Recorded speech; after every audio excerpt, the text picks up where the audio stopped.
Why does no one talk about the fact that when Hitler invaded the Soviet Union, his first objective wasn't Moscow or the oil fields?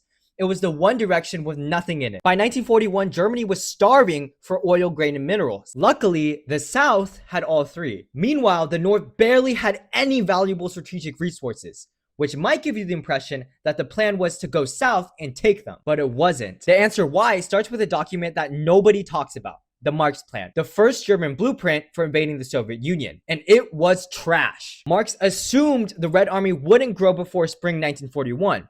He assumed the German army could cover 1,200 kilometers in 3 weeks. He assumed the Soviet army would be annihilated outright in the first phase. The plan that inspired the largest land invasion in history was reviewed by 2 people, which raises the obvious question, why did Hitler like it? First, logistics. Germany didn't have the trucks or trains to feed an army that far over land. Going north meant being able to resupply the army by sea. Except Germany's navy couldn't even contest the Soviet Baltic fleet, and German logistics were so incompetent that they couldn't even run a naval supply chain. Secondly, Leningrad was one of the biggest manufacturing centers in the Soviet Union, except Leningrad's industry was nowhere near significant enough to disable the Soviets. But the likeliest answer is dumber than either.